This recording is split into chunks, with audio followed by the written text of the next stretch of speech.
Harish the best academy అందిస్తుంది అన్ని online కోర్సులపై భారీ డిస్కౌంట్ ఆఫర్స్. 5,000 రూపాయల విలువైన APPSC గ్రూప్ 4 ఫుల్ కోర్స్ ఇప్పుడు 1,499 రూపాయలు మాత్రమే. 2,000 రూపాయల విలువైన గ్రూప్ 4 పేపర్ 2 ఇప్పుడు 499 రూపాయలు మాత్రమే. 6,000 రూపాయల విలువైన గ్రూప్ 2 ఫుల్ కోర్స్ ఇప్పుడు 2,000 రూపాయలు మాత్రమే. 5,000 రూపాయల విలువైన SI కానిస్టేబుల్ ఫుల్ కోర్స్ ఇప్పుడు 2,000 రూపాయలు మాత్రమే. ప్రతి సింగిల్ సబ్జెక్ట్ 500 రూపాయలు మాత్రమే. లెజెండరీ ఫ్యాకల్టీచే ఖచ్చితంగా జాబ్ సాధించే విధంగా రూపొందించబడిన ఆన్లైన్ క్లాసెస్. ఈ బంపర్ ఆఫర్ మిస్ చేసుకోకండి. మరెందుకు ఆలస్యం, వెంటనే గూగుల్ ప్లే స్టోర్ నుండి హరీష్ అకాడమీ యాప్ డౌన్లోడ్ చేసుకోండి, విజయం సాధించండి. మీరు హరీష్ అకాడమీ యాప్ లో టెస్టులు ఉచితంగా రాసుకోవచ్చు. Harish the best academy 8341116915.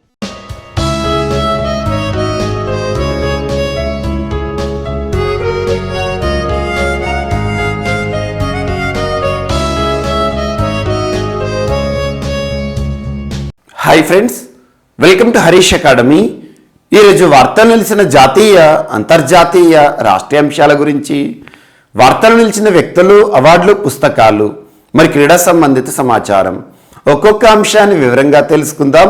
ఈరోజు ఫస్ట్ టాపిక్ వచ్చేసి ఇటీవల తరచూ వార్తలు నిలుస్తున్న భారతదేశంలోనే అత్యుత్తమ సాంకేతిక విద్యను అందిస్తున్న ఐఐటీలు ఏవైతే ఉంటాయో ఐఐటీలకు సంబంధించి తరచూ ఏదో ఒక అంశాన్ని మనం వార్తలు చూడడం జరుగుతుంది. Indian institute of technology. ప్రస్తుతం భారతదేశంలో ఐఐటీల సంఖ్య ఎంత అంటే 23 ఐఐటీలు ప్రస్తుతం భారతదేశంలో పనిచేస్తున్నాయి. భారతదేశంలో మాత్రమే పనిచేస్తున్నాయి ఐఐటీలు. అలాంటిది మొదటిసారి భారతదేశం బయటి దేశాల్లో ఒక ఐఐటి ఏర్పాటు కానుంది. ఏ దేశంలో అంటారు? UAE, united Arab emirates, group of 7 emirates. So united Arab ఎమిరేట్స్లో అతి త్వరలో ఐఐటిని ఏర్పాటు చేయబోతున్నట్టుగా భారత ప్రభుత్వం చేసిన అధికారిక ప్రకటన ఈరోజు వార్తలు నిలిచింది. ఆల్మోస్ట్ 2 days బ్యాక్ మనం ఒక టాపిక్ని డిస్కస్ చేయడం జరిగింది. ఇండియా యుఏఈకి సంబంధించి వర్చువల్గా జరిగిన ఒక సమావేశం, వర్చువల్ సమ్మిట్. సో భారతదేశానికి సంబంధించి నరేంద్ర మోదీ గారు అండ్ యుఏఈకి సంబంధించిన ప్రిన్స్ ఈ వర్చువల్ సమావేశంలో పార్టిసిపేట్ చేయడం జరిగింది. ఈ 2 దేశాలకి సంబంధించి ఆ ఒప్పందం ఏం చేసుకోవడం జరిగింది? Free trade agreement. సో 2 దేశాల మధ్య కూడా ఫ్రీ ట్రేడ్ అగ్రిమెంట్ ఒప్పందం అని చెప్పాను. And at the same time comprehensive economic partnership agreement. ఇటీవల భారతదేశానికి మరియు ఏ దేశానికి మధ్య ఫ్రీ ట్రేడ్ అగ్రిమెంట్ ఒప్పందం వార్తలు నిలిచింది అంటారు రానున్న పోటీ పరీక్షలో. At the same time comprehensive economic partnership agreement. So అలా 2 దేశాలకి మధ్య జరిగిన సమావేశం ఏదైతే ఉంటుందో ఈ సమావేశంలో చర్చకు వచ్చిన ఒక అంశం అదేంటంటే భారతదేశంలోనే ఇప్పటి వరకు అత్యున్నత సాంకేతిక విద్యను అందిస్తున్న ఐఐటీలు ఏవైతే ఉంటాయో వాటికి సంబంధించి ప్రశంసించడం జరిగింది యుఏఈ దేశాధినేత. ఎట్ ద సేమ్ టైం అతి త్వరలో భారతదేశంలోనే అత్యున్నత సాంకేతిక విద్యను అందిస్తున్న ఐఐటీలు ఏవైతే ఉంటాయో అందులో ఒక ఐఐటీని యుఏఈలో కూడా ఏర్పాటు చేయనున్నట్టుగా భారత ప్రభుత్వం కుదుర్చుకున్న ఒప్పందం ఈరోజు ప్రత్యేకంగా వార్తలు ఇచ్చింది. ఇక్కడ ఈ టాపిక్కి సంబంధించి మనం గుర్తుంచుకోవాల్సింది ఒకే ఒక పాయింట్. అదేంటంటే ఇటీవల భారతదేశంలోనే అత్యున్నత సాంకేతిక విద్యను అందిస్తున్న ఐఐటీలు ఏవైతే ఉంటాయో భారతదేశంలో మాత్రమే చూడడం జరుగుతుంది. ప్రస్తుతం ఎన్నున్నాయి? 23 ఐఐటీలు ప్రస్తుతం. Example IIT Bombay, IIT Delhi, IIT Kanpur, IIT Hyderabad, IIT Ropar, ఇటీవల తరచు వార్తలు నిలుస్తున్నాయి. అలా భారతదేశానికి మాత్రమే పరిమితమైన ఐఐటీలు ఏవైతే ఉంటాయో ఆ ఐఐటిని మనం రానున్న రోజుల్లో యుఏఈలో కూడా చూడబోతున్నాం. United Arab Emirates. దీనికి సంబంధించిన ఒక అధికారిక ప్రకటనను భారత ప్రభుత్వం నిన్నటి రోజున చేయడం జరిగింది. జస్ట్ గుర్తుంచుకోండి.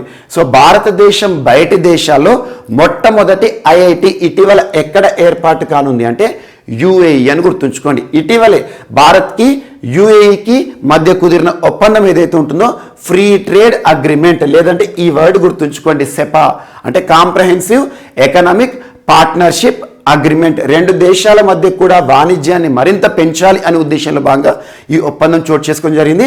అందులో భాగంగా ముఖ్యంగా ఎడ్యుకేషన్కి సంబంధించి ఉన్నత విద్యకు ప్రాధాన్యత ఇవ్వాలని చెప్పేసి భారతదేశం యుఏఈలో ఒక ఐఐటిని ఏర్పాటు చేయబోతున్నట్టుగా కుదుర్చుకున్న ఒప్పందం అని గుర్తుంచుకోండి. సో ఇటీవల యుఏఈ తరచూ వార్తలు నిలుస్తుంది, బెస్ట్ హోస్ట్గా వార్తలు నిలుస్తుంది. బెస్ట్ హోస్ట్ దేనికి సంబంధించి? స్పోర్ట్స్కి సంబంధించి, క్రీడలకి సంబంధించి. ఇటీవల ముఖ్యంగా క్రికెట్కి సంబంధించి ఐపీఎల్ గడిచిన ఎడిషన్ ఏదైతే ఉంటుందో 14th ఎడిషన్ ఆఫ్ ఐపీఎల్ ఏదైతే ఉంటుందో సెకండ్ హాఫ్కి ఆతిథ్యం ఇచ్చింది UAE. At the same time 2021 సంవత్సరానికి సంబంధించి T20 వరల్డ్ కప్ జరిగింది కదా, ముగిసింది కదా. ఆ 2021లో ముగిసిన T20 వరల్డ్ కప్ ఎక్కడ జరిగింది అంటే యుఏఈ ఒమన్ వేదికగా జరిగింది. ఇదొకటి ఇంపార్టెంట్. అండ్ ఇటీవల గల్ఫ్ దేశాల్లోనే మొట్టమొదటి దేశంగా యుఏఈని మనం చూడడం జరుగుతుంది. బరాక్ న్యూక్లియర్ ప్లాంట్ ఒక అణు విద్యుత్ శక్తి కేంద్రం అని గుర్తుంచుకోండి. బరాక్ న్యూక్లియర్ ప్లాంట్ అనగానే యుఏఈ. అండ్ ఇటీవల యుఏఈకి సంబంధించి హోప్ అనే ఒక మిషన్ గురించి మనం తరచూ డిస్కస్ చేయడం జరుగుతుంది. హోప్ మిషన్ అనగానే మార్స్ గుర్తుకు రావాలి. రెడ్ ప్లానెట్, మార్స్ పైన ప్రయోగాలు పరిశోధనల కోసం యుఏఈ చేసిన ప్రయోగం హోప్ మిషన్. అండ్ ఇటీవల చెత్త నుండి విద్యుత్ని తయారు చేస్తున్న మొట్టమొదటి గల్ఫ్ దేశంగా యుఏఈ వార్తలు ఇచ్చింది. అండ్ యుఏఈలోని ఒక ఎమిరేట్ ఇటీవల తరచూ వార్తలు నిలుస్తుంది, ముఖ్యంగా దుబాయ్. సో దుబాయ్ ప్రపంచంలో మొట్టమొదటి అనే అంశంతో తరచూ వార్తలు నిలుస్తుంది. ఇటీవల డిజిటల్ గవర్నెన్స్ లేదంటే పేపర్లెస్ గవర్నెన్స్ అనే అంశంతో వార్తలు నిలిచింది. అండ్ ఇటీవల మనీ లాండరింగ్ కేసెస్ ఏవైతే ఉంటాయో ఆ వివాదాలను పరిష్కరించడానికి మొట్టమొదటిసారి ఒక న్యాయస్థానం ఏర్పాటై దుబాయ్ వార్తలు నిలిచింది. అండ్ ఇటీవల యుఏఈకి సంబంధించి గోల్డెన్ వీసా అనే ఒక కాన్సెప్ట్ని కూడా మనం తరచూ డిస్కస్ చేయడం జరుగుతుంది.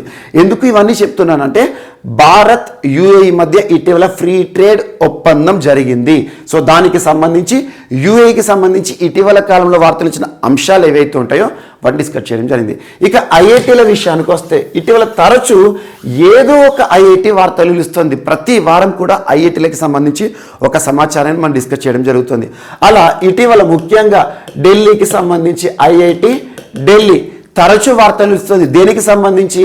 ముఖ్యంగా సెర్స్కి సంబంధించి వార్తలు నిలిచింది. SERS surface enhanced Raman spectroscopy మానవుడిలో డెంగ్యూ వ్యాధిని నిర్ధారణ చేయడానికి శాస్త్రవేత్తలు కనుగొన్న అధునాతనమైన పరిజ్ఞానం సెర్స్ టెక్నాలజీ. అండ్ ఇటీవల ఐఐటి ఢిల్లీకి సంబంధించి ఒమిక్రాన్ టెస్ట్ కిట్ అనే అంశాన్ని మనం డిస్కస్ చేయడం జరిగింది. Omicron test kit. IIT Delhi అంటేనే గుర్తుంచుకోండి వివిధ వ్యాధులకి సంబంధించి రకరకాల పరిశోధనలు చేస్తూ వార్తలు నిలిచిన ఒక ఐఐటి అని గుర్తుంచుకోండి. లాస్ట్ 2 days బ్యాక్ కూడా ఆర్గానిక్ కెమిస్ట్రీ అండ్ బయోఫిజిక్స్ ఉపయోగించి అధునాతనమైన మాలిక్యూల్స్ని తయారు చేసి వివిధ వ్యాధులను పరిష్కరించాలి, వివిధ వ్యాధులను నయం చేయాలని చెప్పేసి ప్రత్యేక పరిశోధనలు చేస్తున్నారు ఐఐటి ఢిల్లీ శాస్త్రవేత్తలు.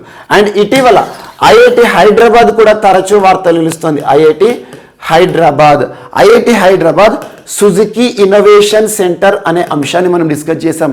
సుజుకి ఇన్నోవేషన్ సెంటర్ జపాన్కి సంబంధించిన ప్రముఖ ఆటోమొబైల్ సంస్థ సుజుకి ఏదైతే ఉంటుందో ఆ సుజుకి సంస్థ జపాన్ బయటి దేశాల్లో మొట్టమొదటిసారి ఐఐటి హైదరాబాద్ పరిధిలో ఒక ఇన్నోవేషన్ సెంటర్ ఆఫ్ ఎక్సలెన్స్ని ఏర్పాటు చేయడం జరుగుతుంది.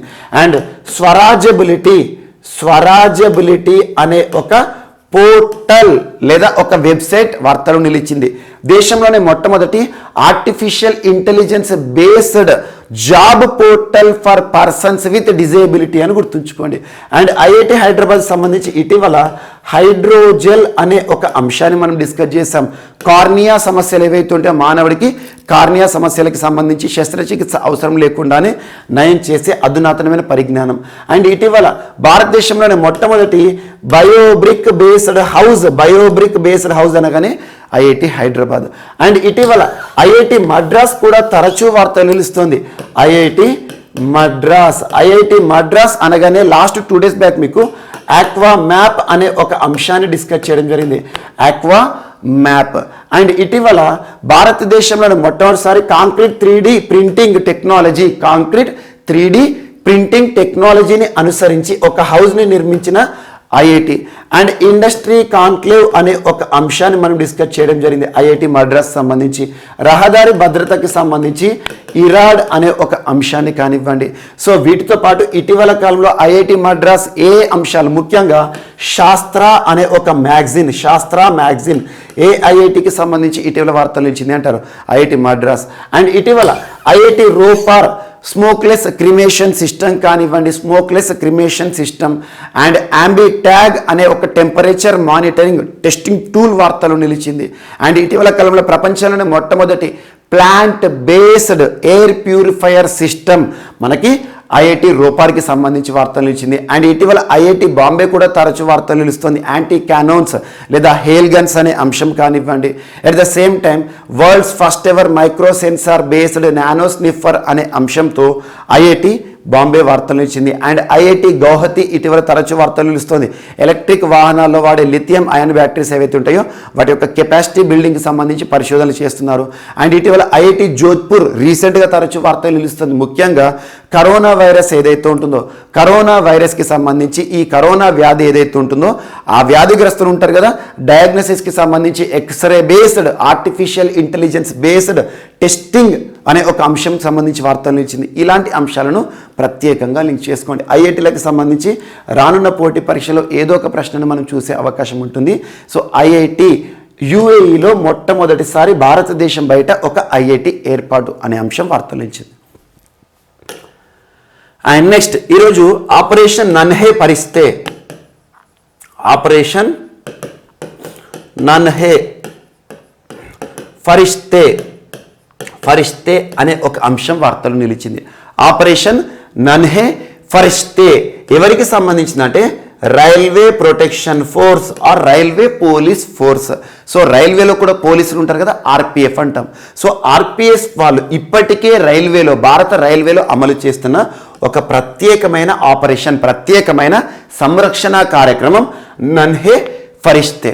ఈ ప్రోగ్రాం యొక్క ఉద్దేశం ఏంటంటే ముఖ్యంగా చిన్నపిల్లలు ఉంటారు కదా, సో చిన్నపిల్లలు ముఖ్యంగా కిడ్స్ ఎవరైతే ఉంటారో కిడ్స్ని ప్రమాదాల నుండి కాపాడడం.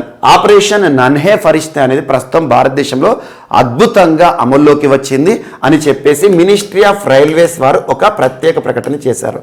గడిచిన జనవరి మాసం ఏదైతే ఉంటుందో, జనవరి 2022లో కేవలం ఒకే ఒక నెలలో కనీసం 1000కి పైగా 1000 అండ్ అబోవ్ కిడ్స్ని railway police force, railway protection force వారు సంరక్షించడం జరిగింది ఈ ప్రాజెక్ట్లో భాగంగా. సో ప్రతి ఏటా కూడా మనం ముఖ్యంగా ఫిబ్రవరి మార్చి మాసంలో ఆపరేషన్ నన్హే ఫరిష్తే అనే ఒక అంశం గురించి వార్తలు చూస్తూ ఉంటాం. 2019, 2020, 2021 అలా ఎవ్రీ ఇయర్ కూడా చూడండి. ఆపరేషన్ నన్హే ఫరిష్తే అంటే ఒక భద్రతా కార్యక్రమం ఎవరికి సంబంధించింది అంటారు. సో ఎవరికి సంబంధించింది? ఆర్పిఎఫ్కి సంబంధించి. ఎవరిని కాపాడడానికి? రైల్వే ప్రమాదాల నుండి చిన్నపిల్లలను కాపాడడం అనే ఒక ఉద్దేశాన్ని గుర్తుంచుకోండి. అండ్ ఇటీవల మనకు ఆర్పిఎఫ్ కూడా తరచూ వార్తలు నిలుస్తుంది. లాస్ట్ ఒక 4 days బ్యాక్ ఆపరేషన్ ఆహ్తే, ఆపరేషన్ ఆహతే అని చెప్పేసి ఒక ప్రత్యేకమైన అంశాన్ని మనం డిస్కస్ చేసాం. ఆపరేషన్ ఆహత్ లేదా ఆహతే, ఆపరేషన్ ఆహత్ లేదా ఆహతే ఎవరికి సంబంధించింది? హ్యూమన్ ట్రాఫికింగ్కి సంబంధించి. రైల్వేలో చోటు చేసుకుంటున్న మానవ అక్రమ రవాణా ఏదైతే ఉంటుందో హ్యూమన్ ట్రాఫికింగ్ని అడ్డుకట్ట వేయాలని చెప్పేసి రైల్వే ప్రొటెక్షన్ ఫోర్స్ వారు ఆపరేషన్ ఆహతే లేదా ఆపరేషన్ ఆహత్ అనే అంశంతో వార్తలు ఇచ్చారు. అండ్ ఇటీవల రైల్వేకి సంబంధించి మేరీ సహేలీ అనే ఒక ప్రత్యేక అంశాన్ని మనం డిస్కస్ చేయడం జరిగింది. మేరీ సహేలీ అంటే రైల్వేలో ప్రత్యేకమైన స్క్వాడ్స్, మహిళా బృందాలు, షీ స్క్వాడ్స్ అంటారు. సో మహిళలకు సంబంధించి ప్రత్యేక రక్షణ బలగాలను గుర్తుంచుకోండి.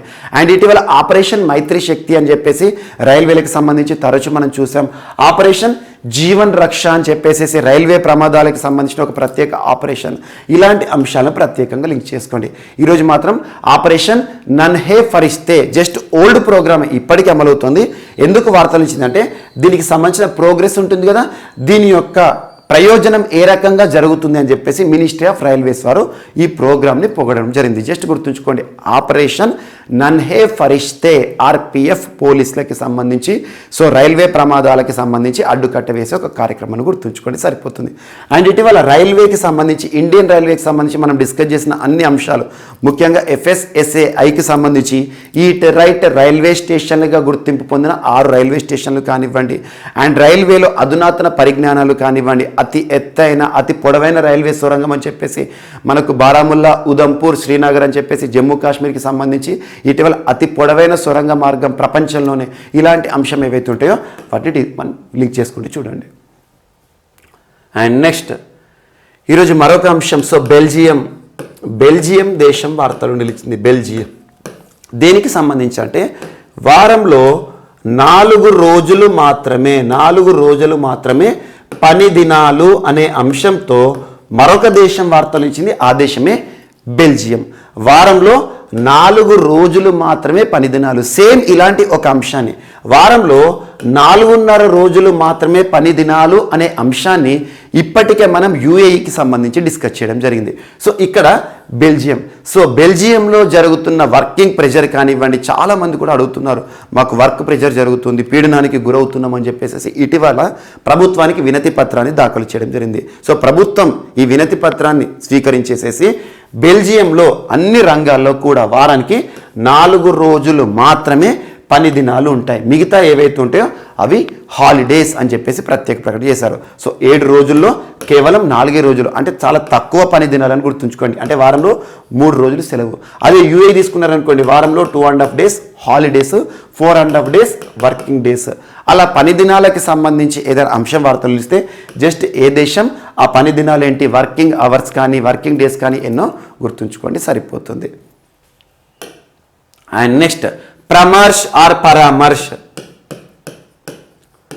2022 ఆర్ పరామర్శ్ 2022 అని గుర్తుంచుకోండి. సో ఇటీవల మినిస్ట్రీ ఆఫ్ కల్చర్ కేంద్ర సాంస్కృతిక మంత్రిత్వ శాఖ ఉంటుంది కదా, ఆ మంత్రిత్వ శాఖకి సంబంధించి సహాయ మంత్రి మరియు parliamentary affairs minister Arjun Ram గారు రాజస్థాన్ రాష్ట్రంలోని బికనీర్ నగరంలో మొదటిసారి ఒక కెరీర్ సర్వీస్ లేదంటే కెరీర్ కౌన్సిలింగ్ మాడ్యూల్స్ని ఏర్పాటు చేశారు. కెరీర్ కౌన్సిలింగ్ కేంద్రాన్ని ఏర్పాటు చేశారు. కెరీర్ కౌన్సిలింగ్ అంటే ముఖ్యంగా యువత ఎవరైతే ఉంటారో, అకాడమిక్ ఎడ్యుకేషన్ పూర్తయిన యువత ఎవరైతే ఉంటారో వారికి కెరీర్ పట్ల ప్రత్యేక అవగాహన కల్పించాలి. సో జీవితంలో ఉండే అవకాశాలు ఏంటి, ఏ ఎడ్యుకేషన్కి ఎలాంటి ఉపాధి ఉద్యోగ అవకాశాలు ఉంటాయని చెప్పేసి ప్రత్యేకమైన ఒక అవగాహన కార్యక్రమే ప్రమర్శ్ 2022 లేదా పరామర్శ్ 2022 అని గుర్తుంచుకోండి.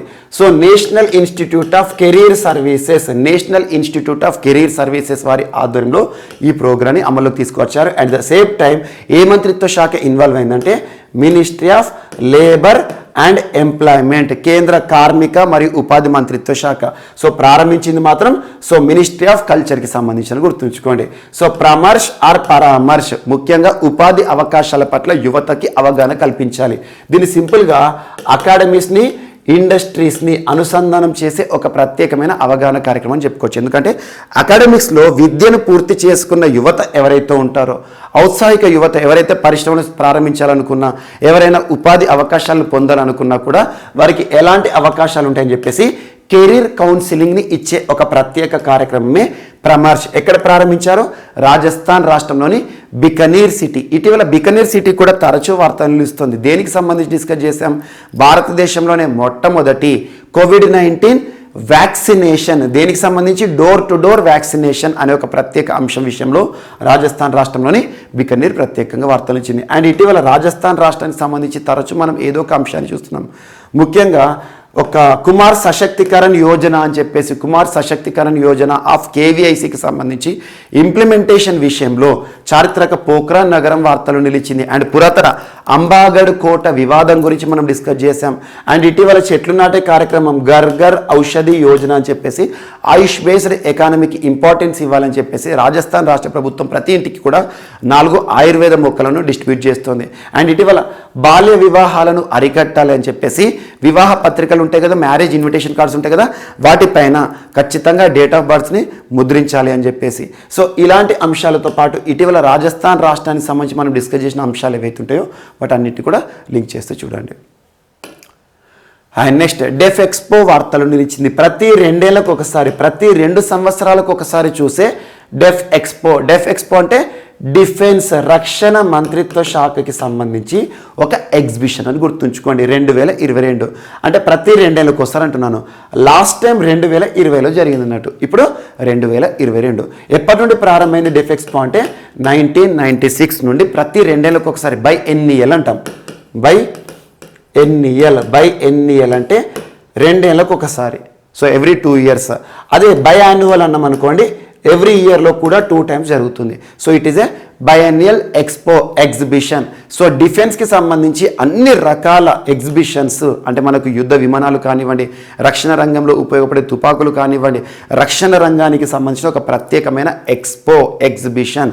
సో ఈ సంవత్సరం ఏ ప్రాంతం ఆతిథ్యం ఇవ్వబోతుంది అంటే గుజరాత్ రాష్ట్రంలోని గాంధీనగర్. ఏ సమయంలో జరగబోతుంది అంటే రానున్న నెల మార్చి 10th నుండి 13th వరకు. మార్చి 10th నుండి 13th వరకు మనకు గుజరాత్ రాష్ట్రంలోని గాంధీనగర్ వేదికగా 2022 సంవత్సరానికి సంబంధించి డిఫెన్స్ ఎగ్జిబిషన్ లేదా డిఫెన్స్ ఎక్స్పోని చూడబోతున్నాం. ఒక వెన్యూ, ఒక షెడ్యూల్ సంబంధిత అంశం వార్తలో నిలిచింది. అండ్ నెక్స్ట్ వరల్డ్ బ్యాంక్కి సంబంధించి వరల్డ్ బ్యాంక్ అండ్ ఇండియా ఒప్పందం వార్తలు నిలిచింది. సో భారత్కి వరల్డ్ బ్యాంక్ $115 మిలియన్ ఆర్థిక సాయాన్ని అప్రూవ్ చేయడం జరిగింది.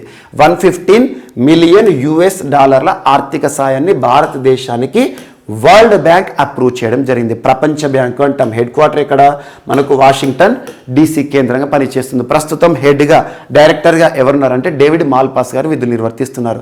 సో వరల్డ్ బ్యాంక్ ఇచ్చే నిధులు ఏవైతే ఉంటాయో $115 మిలియన్ 2 రాష్ట్రాల కోసం ఉద్దేశించడం జరిగింది. ఆ రాష్ట్రాలు ఏంటంటే కర్ణాటక రాష్ట్రం అండ్ ఒడిషా రాష్ట్రం. ఒడిషా, కర్ణాటకలో వాటర్ షెడ్ అండ్ నీటి నిర్వహణ కార్యక్రమాల కోసం ఈ ప్రత్యేకమైన నిధులను భారత ప్రభుత్వం ఖర్చు చేయబోతోంది. జస్ట్ వరల్డ్ బ్యాంక్, ప్రపంచ బ్యాంక్ ఇటీవల watershed development programmes and water management యాక్టివిటీస్కి సంబంధించి నీటి నిర్వహణ పద్ధతుల కోసం $115 మిలియన్ ఏ రాష్ట్రాల కోసం ఉద్దేశించి విడుదల చేసింది అంటే ఈ 2 రాష్ట్రాల పేర్లు గుర్తుంచుకోండి, సరిపోతుంది. అండ్ ఇటీవల తరచూ వార్తలు ఇస్తున్న రాష్ట్రం కర్ణాటక, తరచూ వార్తలు ఇస్తున్న రాష్ట్రం ఒడిషా. ఇటీవల ఆ రాష్ట్రాలకు సంబంధించి మనం డిస్కస్ చేసిన అంశాలను ఒకసారి లింక్ చేసుకోండి. అండ్ నెక్స్ట్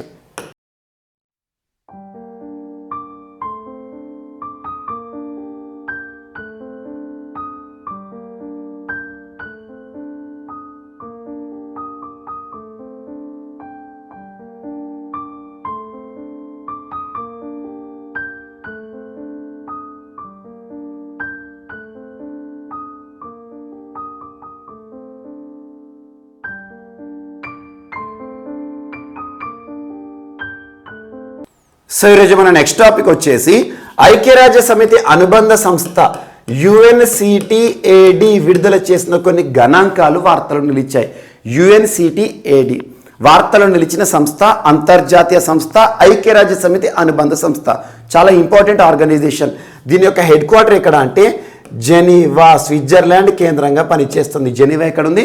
స్విట్జర్లాండ్లో ఉంది. సో జెనీవా కేంద్రంగా పనిచేస్తున్న UNCT విడుదల చేసిన గణాంకాలు ఈరోజు వార్తలు నిలిచాయి. సో వార్తలు నిలిచిన సంస్థ ఏంటి? UNCTAD. యాక్రోనిమ్ గుర్తుంచుకోండి.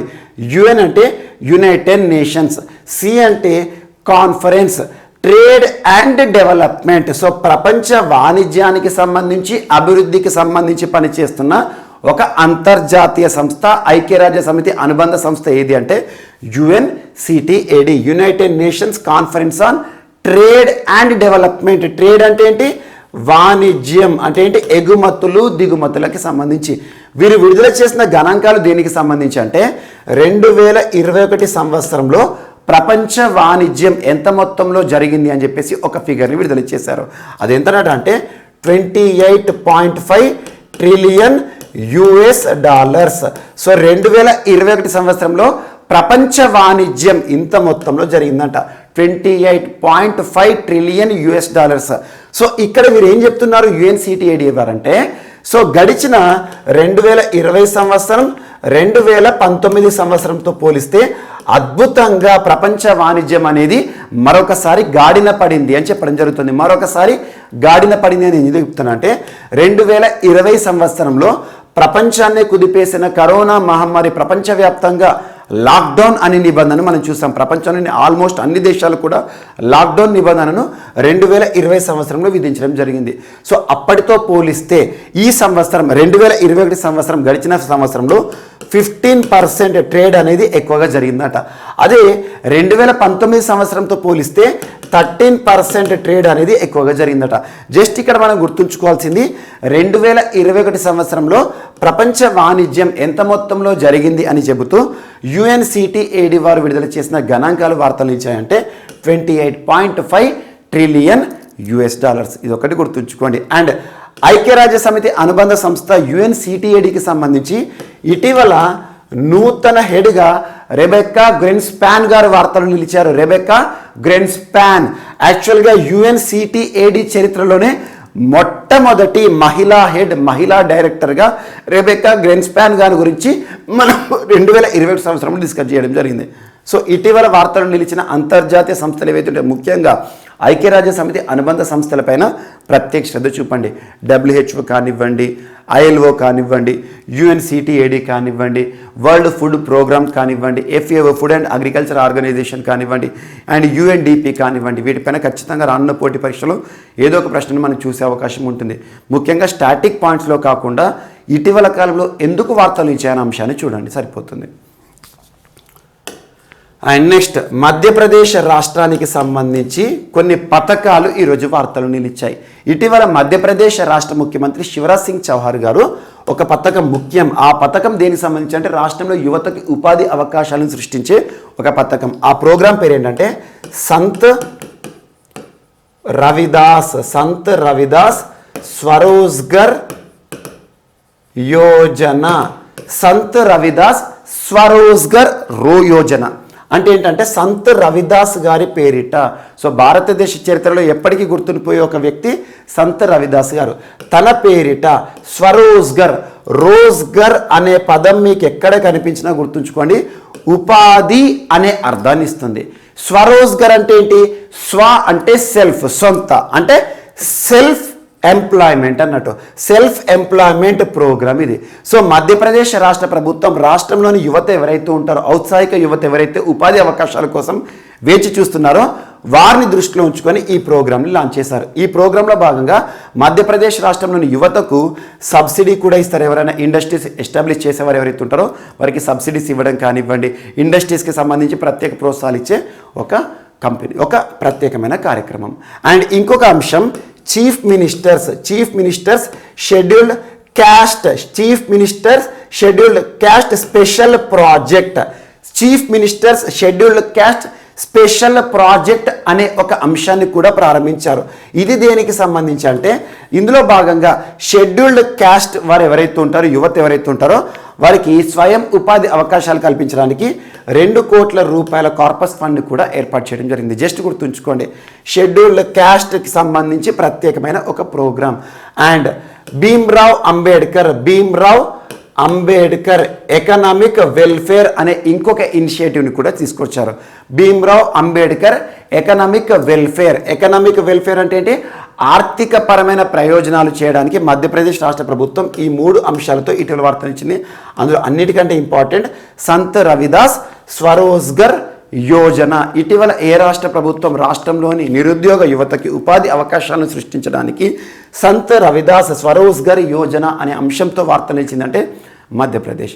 ఇక ఇటీవల మధ్యప్రదేశ్ రాష్ట్రం దేశంలోనే మొట్టమొదటి అనే అంశంతో తరచూ వార్తలు నిలుస్తుంది. దేశంలోనే మొట్టమొదటి జియోలాజికల్ పార్క్ అనే అంశాన్ని మనం చూసాము. ఇటీవల దాదాపు 1 కోటి సంవత్సరాల క్రితం నాటి డైనోసార్ ఎగ్స్ బయటపడిన ఒక ప్రాంతం గురించి మనం డిస్కస్ చేశాము.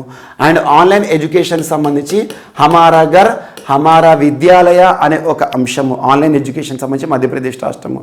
అండ్ ఇటీవల కాలంలో గ్వాలియర్, ఓర్చా పురాతన పట్టణాలు మధ్యప్రదేశ్ రాష్ట్రానికి సంబంధించి యునెస్కో గుర్తింపు పొంది వార్తలు నిలిచాయి. యునెస్కో వరల్డ్ హెరిటేజ్ సిటీస్గా గుర్తింపు పొందాయి. అండ్ యునెస్కోకి సంబంధించి హిస్టారికల్ ల్యాండ్స్కేప్ ప్రాజెక్ట్కి కూడా ఎంపికై వార్తలు ఇచ్చాయి. అండ్ భీంబెట్కా కేవ్స్ ఇటీవల తరచూ వార్తలు నిలుస్తున్నాయి. అండ్ ఈ కరోనా విపత్కర పరిస్థితుల కాలంలో మధ్యప్రదేశ్ రాష్ట్ర ప్రభుత్వం తీసుకొచ్చిన రోకో టోకో అనే ఒక మాస్క్ పై అవగాహన కార్యక్రమం కానివ్వండి, మాస్క్ నహితో బాత్ నహి, మాస్క్ నహితో సామాన్ నహి అని చెప్పేసి స్పెషల్ క్యాంపెయిన్స్ మాస్క్ యొక్క ఆవశ్యకత గురించి ప్రజల్లోకి తీసుకెళ్లడం జరిగింది. అండ్ వీటితో పాటు ఇటీవల మధ్యప్రదేశ్ రాష్ట్రానికి సంబంధించి మనం డిస్కస్ చేసిన అన్ని అంశాలు కూడా ప్రత్యేకంగా లింక్ చేసుకోండి. And next Indian oil corporation IOC, Indian oil corporation head quarter ఇక్కడ న్యూఢిల్లీ. ఐఓసి వారు ఒక అనౌన్స్మెంట్ చేశారు. సో భారతదేశంలో ఇప్పటి వరకు ఐఓసి పరిధిలో దాదాపు 1000కి పైగా more than 1000 electric vehicle charging స్టేషన్స్ని ఏర్పాటు చేయడం జరిగిందట. ఎలక్ట్రిక్ వెహికల్స్ ఛార్జింగ్ స్టేషన్స్ ఇప్పటి వరకు భారతదేశంలో అత్యంత పెద్ద ఎత్తున అత్యధిక సంఖ్యలో ఎలక్ట్రిక్ వాహనాలకు ప్రోత్సాహం ఇవ్వడంలో భాగంగా ఛార్జింగ్ స్టేషన్స్ని ఏర్పాటు చేసిన సంస్థ ఏది అంటే ఐఓసి. ఇప్పటివరకు భారతదేశంలో 1000 electric vehicle charging stations Indian oil కార్పొరేషన్కి సంబంధించినవని గుర్తుంచుకోండి. సో ఇక్కడ ఇండియన్ ఆయిల్ కార్పొరేషన్ పరిధిలో ఈ ఛార్జింగ్ స్టేషన్స్ అనేవి పనిచేస్తాయి. అంటే ముఖ్యంగా ఎలక్ట్రిక్ వెహికల్స్కి ప్రస్తుతం ప్రభుత్వాలు ప్రాధాన్యత ఇస్తున్నాయి, ప్రోత్సాహాలు ఇస్తున్నాయి. ఎలక్ట్రిక్ వాహనాలను కొనుగోలు చేయడం అని చెప్పేసి అవగాహన కార్యక్రమాలతో కొన్ని రాష్ట్రాలు వార్తలు ఇస్తున్నాయి. ఎగ్జాంపుల్, ఇటీవల గుజరాత్ రాష్ట్ర ప్రభుత్వం గో గ్రీన్ ఇనిషియేటివ్తో వార్తలు నిలిచింది. అండ్ ముఖ్యంగా కొన్ని రాష్ట్ర ప్రభుత్వాలు లేదా కేంద్రపాలిత ప్రాంత ప్రభుత్వాలు, మనకు ఢిల్లీకి సంబంధించి అరవింద్ కేజ్రీవాల్ గారి ప్రభుత్వం స్విచ్ ఢిల్లీ క్యాంపెయిన్ తీసుకొచ్చారు. స్విచ్ ఢిల్లీ క్యాంపెయిన్ అంటే ఎలక్ట్రిక్ వాహనాల పట్ల అవగాహన కల్పించాలి, వాటిని వాడితే మనకు జరిగే లాభం ఏంటి, పర్యావరణ సంరక్షణ, మనం ఏ రకంగా బాధ్యులం అవుతాం, ఇలాంటి అంశము. అండ్ కన్వెన్షనల్ వెహికల్స్ వల్ల జరిగే నష్టాలు ఏంటి, పర్యావరణ కాలుష్యం ఏ రకంగా జరుగుతుంది, ఇవన్నీ అవగాహన ఇవ్వడం అన్నట్టు. అండ్ కొన్ని రాష్ట్ర ప్రభుత్వాలు ఇప్పటికే ఎలక్ట్రిక్ వెహికల్స్కి సంబంధించి ప్రత్యేక పాలసీని విడుదల చేస్తున్నాయి, ప్రత్యేక ప్రోత్సాహాలు ఇస్తున్నాయి. ఒడిషా రాష్ట్ర ప్రభుత్వం ఎలక్ట్రిక్ వెహికల్స్ సంబంధించి రోడ్డు ట్యాక్స్ కానివ్వండి, రిజిస్ట్రేషన్ ట్యాక్స్ కానివ్వండి, ఇవేవి ఉండవని చెప్తుంది. అండ్ తెలంగాణ రాష్ట్ర ప్రభుత్వం లాంటివి ఏం చేస్తున్నాయి అంటే ప్రత్యేకంగా సబ్సిడీ ఇస్తున్నాయి. ఎలక్ట్రిక్ వాహనాలు కొనుగోలు చేసే వారికి ఎక్కువ మొత్తంలో పెద్ద ఎత్తున సబ్సిడీ ఇచ్చే కార్యక్రమాలు, వీటి లింక్ చేసుకోండి. అండ్ ఇప్పటికే ఫేమ్ అనే ఒక ప్రత్యేక అంశాన్ని మనం డిస్కస్ చేస్తున్నాం. ఫేమ్ 2.0 గైడ్లైన్స్ని ఇటీవల కేంద్ర ప్రభుత్వం విడుదల చేసింది. Faster adoption and manufacturing of hybrid and electric vehicles, fame acronym గుర్తుంచుకోండి. అండ్ ఇప్పటివరకు భారతదేశంలోనే అతిపెద్ద ఎలక్ట్రిక్ వెహికల్ ఛార్జింగ్ స్టేషన్గా గురుగ్రామ్ ప్రాంతం వార్తలు నిలిచింది. హర్యానా రాష్ట్రంలోని ఎలక్ట్రిఫై అనే ఒక సంస్థ ప్రారంభించింది.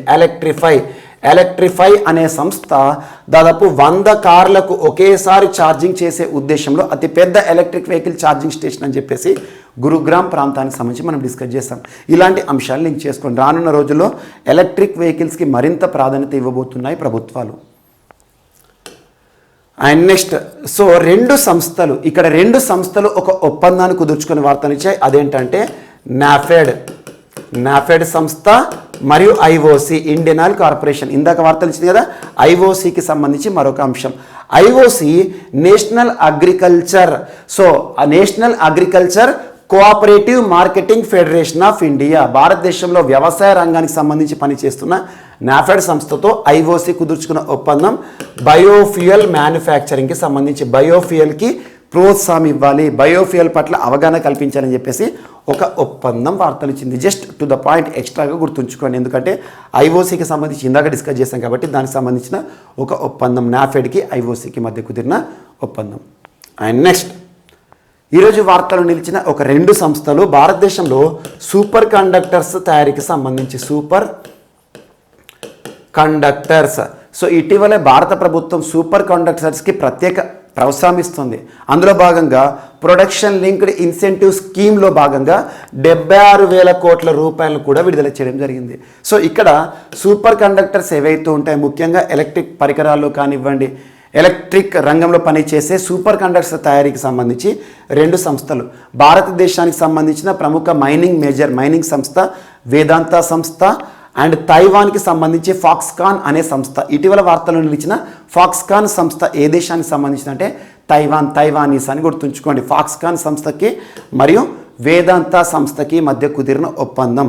ఈ ఒప్పందం యొక్క ఉద్దేశం ఏంటంటే భారతదేశంలో ఇది ఒక జాయింట్ వెంచర్ అని గుర్తుంచుకోండి. జాయింట్ వెంచర్ విధానంలో మొదటిసారి సూపర్ కండక్టర్స్ని మ్యానుఫ్యాక్చర్ చేయబోతున్నారు.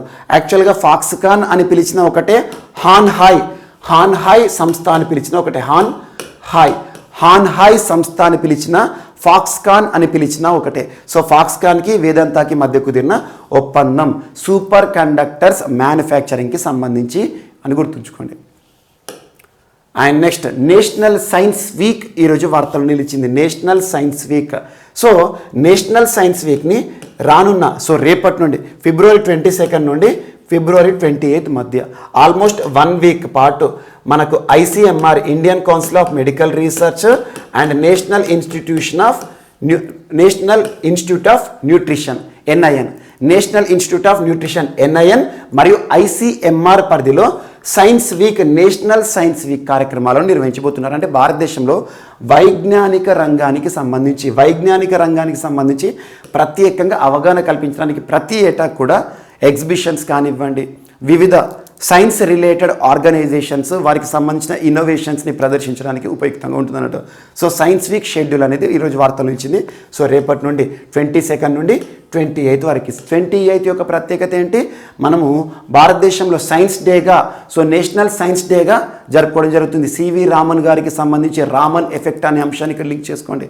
సో నేషనల్ సైన్స్ వీక్ని 22వ తేదీ నుండి ఫిబ్రవరి 28వ తేదీ మధ్య నిర్వహించబోతోంది ICMR NIN అని గుర్తుంచుకోండి. సో ఇక్కడ బంగ్లాదేశ్ అమెరికాకి సంబంధించి, USAకి సంబంధించి కోప్ సౌత్ ఎక్సర్సైజ్ 2022 వార్తలు నిలిచింది. కోప్ సౌత్ ఎక్సర్సైజ్ 2022 అంటున్నాను. ఏ 2 దేశాలకు సంబంధించి వార్తలు నిలిచింది అంటే బంగ్లాదేశ్, USAకి సంబంధించి జాయింట్ ఎయిర్ ఫోర్స్ ఎక్సర్సైజ్ అని గుర్తుంచుకోండి.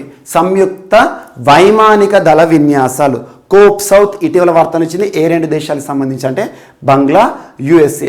సో ఫిబ్రవరి 20వ తేదీ నుండి 25వ తేదీ మధ్య జరుగుతోంది. సో నిన్నటి రోజున ప్రారంభమైంది, 25వ తేదీతో ముగుస్తుంది. సో ఎగ్జామినేషన్ పాయింట్ ఆఫ్ దీనికి సంబంధించిన టు ద పాయింట్ క్వశ్చన్ ఏం అడిగే అవకాశం ఉంటుందంటే ఇటీవల వార్తలు ఇచ్చిన కోప్ సౌత్ ఎక్సర్సైజ్ దేనికి సంబంధించింది అంటే ఇది వైమానిక దళ విన్యాసం, సంయుక్త వైమానిక దళ విన్యాసం. ఏ 2 దేశాలకు సంబంధించి అంటే బంగ్లాదేశ్, USAకి సంబంధించి అని గుర్తుంచుకోండి. సో ఇవి మనకు ఈరోజు వార్తలు నిలిచిన అంశాలు. ఒకసారి ర్యాపిడ్గా చూస్తే UAEలో IIT, ఇప్పటివరకు భారతదేశానికి పరిమితమైన IITలు ఏవైతే ఉంటాయో, ఇండియన్ ఇన్స్టిట్యూట్ ఆఫ్ టెక్నాలజీలు ఏవైతే ఉంటాయో రానున్న రోజుల్లో UAEలో కూడా ఏర్పాటు చేయబోతుంది భారత ప్రభుత్వం. అండ్ ఇటీవల UAEకి ఇండియాకి మధ్య కుదిరిన ఒప్పందాలు లింక్ చేసుకోండి. అండ్ నెక్స్ట్ ఇండియన్ రైల్వేస్కి సంబంధించి RPF పోలీసులు ప్రారంభించిన ఒక ప్రత్యేక కార్యక్రమం ఏదైతే ఉంటుందో ఆ ప్రోగ్రాంలో భాగంగా గడిచిన సంవత్సరంలో ఎంతమంది పిల్లలను కాపాడడం జరిగింది. అండ్ నెక్స్ట్ బెల్జియం వారంలో 4 రోజులు మాత్రమే పని దినాలు అని చెప్పేసి ఒక ప్రత్యేక అంశంతో వార్తలు నిలిచింది. అండ్ నెక్స్ట్ రాజస్థాన్ రాష్ట్రంలోని బికనీర్లో పరామర్శ్ 2022 అనే ఒక అంశం వార్తలు నిలిచింది. అండ్ నెక్స్ట్ డిఫెక్స్పో 2022కి సంబంధించి 2022 సంవత్సరం మార్చి 10న ప్రారంభం కానున్న షెడ్యూల్ అండ్ వేదిక గుర్తుంచుకోండి, ఆతిథ్యం ఇస్తున్న రాష్ట్రం గుర్తుంచుకోండి. అండ్ నెక్స్ట్ వరల్డ్ బ్యాంక్ భారత్కి రుణాలు $115 మిలియన్ ఒడిశా మరియు కర్ణాటక రాష్ట్రంలో వాటర్ షెడ్ డెవలప్మెంటల్ యాక్టివిటీస్కి. అండ్ నెక్స్ట్ UNCTAD ఐక్యరాజ్య సమితి అనుబంధ సంస్థ గడిచిన సంవత్సరంలో ప్రపంచ వాణిజ్యానికి సంబంధించి విడుదల చేసిన గణాంకాలు.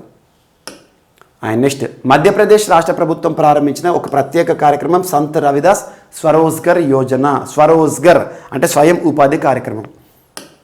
And next IOC Indian oil corporation వారు భారతదేశంలో 1000కి పైగా ఎలక్ట్రిక్ వెహికల్ ఛార్జింగ్ స్టేషన్స్ని ఏర్పాటు చేసినట్టుగా ఒక ప్రకటన. అండ్ నెక్స్ట్ వార్తలు నిలిచిన నాఫెడ్ IOC మధ్య కుదిరిన ఒప్పందం. అండ్ నెక్స్ట్ ఫాక్స్కాన్ తైవాన్ సంస్థ, వేదాంత ఇండియన్ ఆర్గనైజేషన్ ఒక జాయింట్ వెంచర్ ఆధారంగా మన భారతదేశంలో సూపర్ కండక్టర్స్ని మ్యానుఫ్యాక్చర్ చేయబోతున్నారు. And next national science week 2022 అనే అంశం రానున్న రోజుల్లో రేపటి రోజున ప్రారంభం కాబోతుంది. నేషనల్ సైన్స్ డే సందర్భంగా ఎవ్రీ ఇయర్ కూడా సైన్స్ వీక్ని మనం చూడబోతున్నాం. అండ్ నెక్స్ట్ బంగ్లా, USA బంగ్లా యుఎస్ఏకి సంబంధించి కోప్ సౌత్ అనే ఒక అంశం వార్తలు నిలిచింది. దేనికి సంబంధించి అంటే సంయుక్త వైమానిక దళ విన్యాసాలు ఏ 2 దేశాలకు సంబంధించి గుర్తుంచుకోండి, సరిపోతుంది. సో ఇవి ఈరోజు వార్తలు నిలిచిన అంశాలు. మిస్లేనియస్ అంశాలు ఏమైనా మిగిలిపోతే మాత్రం రేపటి క్లాస్లో యాడ్ చేసుకుని నేర్చుకుందాం. రేపు కలుద్దాం. Thank you.